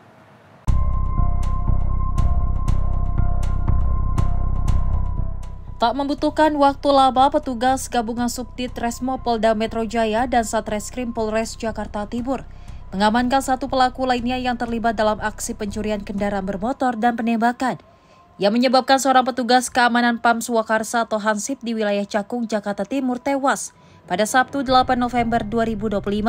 Pelaku berinisial PS diringkus petugas di sebuah kontrakan di wilayah Cipayung, Jakarta Timur pada Minggu 9 November 2025. Petugas menyita senjata api, motor, kunci letter T, serta pakaian yang digunakan pelaku saat beraksi. Sebelumnya petugas telah menangkap rekan pelaku berinisial R di Pelabuhan Bakahuni saat hendak kabur ke wilayah Lampung. Total 2 pelaku yang terlibat dalam aksi curanmor dan penembakan tersebut semuanya telah diamankan. Dari Jakarta, tim liputan Sinpo TV melaporkan. Rumah Camat Jawilan di Kabupaten Serang, Banten disatroni kawanan pencuri saat ditinggal menghadiri acara pernikahan di wilayahnya. Sejumlah barang berharga hingga emas puluhan gram hilang dengan kerugian diperkirakan mencapai ratusan juta rupiah. Beginilah kondisi bagian dalam rumah Camat Jawilan di Kabupaten Serang, Banten yang terlihat berantakan setelah disatroni kawanan pencuri. Lemari di kamar utama terbuka dan pakaian berserakan di lantai pada Minggu 9 November 2025. Kejadian terjadi ketika istri Camat berangkat pagi hari untuk menghadiri resepsi pernikahan anak kepala desa di Kecamatan Jawilan. Ia baru mendapat kabar sekitar pukul 12 siang melalui telepon saudaranya yang melihat kondisi rumah sudah berantakan. Saat tiba di rumah, pintu kamar dan lemari telah terbuka, emas 24 karat seberat 106 gram, uang dan barang berharga lainnya hilang dengan nilai kerugian diperkirakan mencapai 300 juta rupiah. Seorang saksi mata mengaku melihat seorang pria mencurigakan di depan rumah pada pagi hari menggunakan motor metik dan juga menelpon di depan pagar. Diduga pelaku lain masuk melalui bagian belakang rumah dan juga melarikan diri. Kronologis itu sebelumnya ada orang tersebut pakai motor Scoopy merah 2023 sempat mencurigakan di depan pintu gerbang ini. Lalu 20 menit kemudian dia itu pindah ke arah barat. Orang tersebut, tapi saya tidak terlalu mencurigakan gitu kan. Saya cek gerbang, langsung pergi, kemudian balik 30 menit saya balik lagi ke sini, orang tersebut ada di sono, tapi dalam posisi teleponan terus. Oh, untuk ciri-cirinya? Untuk ciri-ciri badannya kurus, sedikit agak monyong, pakai ketupung sweater hitam. Itu diperkirakan berapa orang pas dilihat? Pas dilihat yang di depan itu ada satu orang di motor, cuma ada yang melihat lagi dari kampung itu, jadi dia keluar itu ada 3 orang. Awalnya sih kita kondangan, rumah ini ditinggal kondangan dalam keadaan kosong berarti kan ya. Kita kondangan mulai berangkat jam 7, terus pas saya dikasih kabar itu jam 2. Keadaan rumah yang sudah acak-acakan. Jadi semua isi lemari udah semuanya keluar tanpa ada yang tersisa. Kalau maling sendiri masuk dan kok dari mana? Masuknya lewat belakang, keluarnya juga lewat belakang. Di samping begini ya? Iya, di sini, lewat sini. Masuk dari sini, keluar dari sini juga. Itu menggunakan apa tuh? Kalau ke masuknya itu menggunakan naik pohon lantoro ya, lantoro, terus keluarnya naik tangga dari bambu. Kerugiannya itu lumayan lah, karena di situ ada emas, ada uang gitu. Emas juga lebih dari 100 gram gitu. Itu emas 24 karat itu emas asli gitu kan. Terus ada uang juga, ada laptop, ada HP, ada macam-macam yang dikiranya maling berharga itu semuanya diambil karena leluasa kita tinggalkan rumah dalam keadaan kosong gitu. Saat ini pihak kepolisian sedang melakukan penyidikan termasuk mengumpulkan barang bukti dan keterangan saksi untuk mengejar para pelaku yang diduga telah mengintai rumah korban sebelum beraksi. Dari Serang, Banten, jurnalis Simpo TV melaporkan. Kepergok saat beraksi, 2 pelaku pencurian sepeda motor di Kota Bekasi, Jawa Barat babak belur dihakimi massa. Pelaku tertangkap sekelompok pemuda saat dipergoki sedang mencuri sepeda motor warga.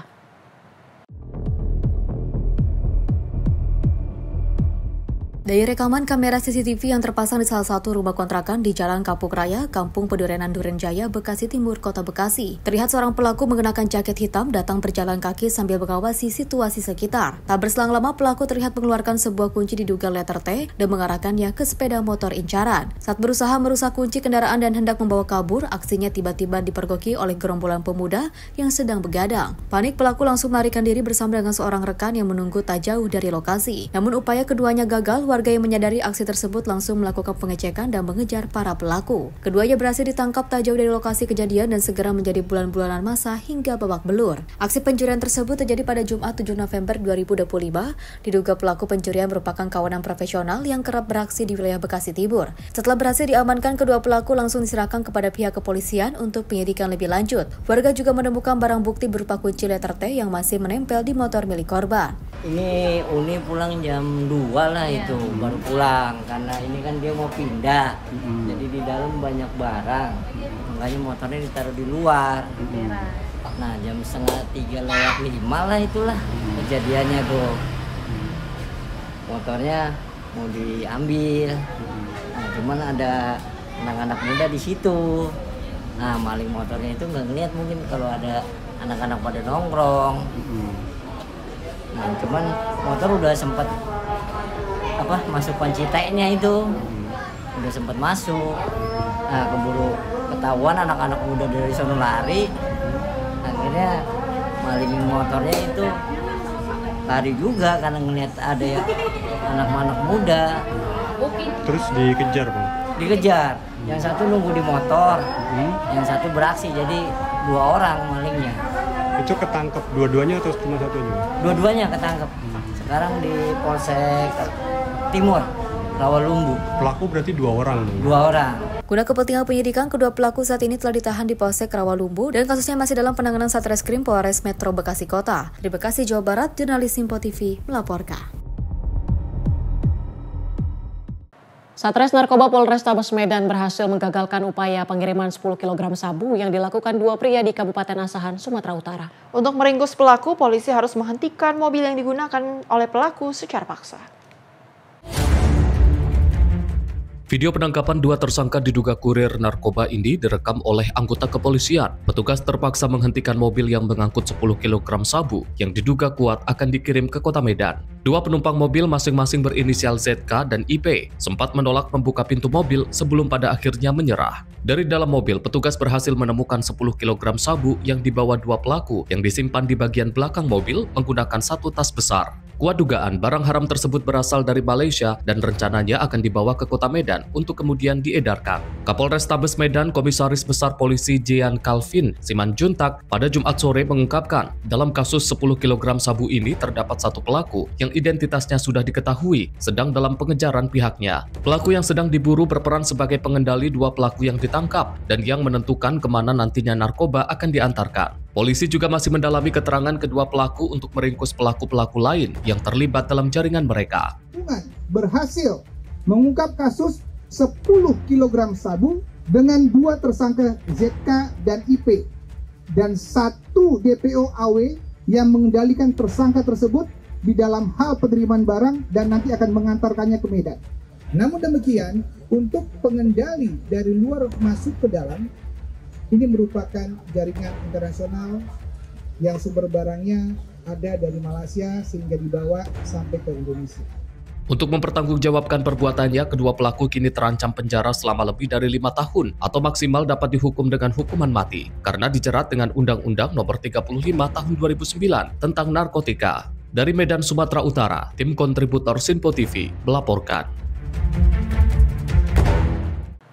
Badan Narkotika Nasional Provinsi Sumatera Selatan memimpin penggerebekan besar-besaran terhadap kampung yang diduga menjadi sarang peredaran narkoba di wilayah Palembang dan Banyu Asin, Sumatera Selatan. Aksi ini dilakukan pada 7 November 2025 menyusul laporan masyarakat yang resah atas maraknya aktivitas transaksi dan pesta sabu di kawasan tersebut.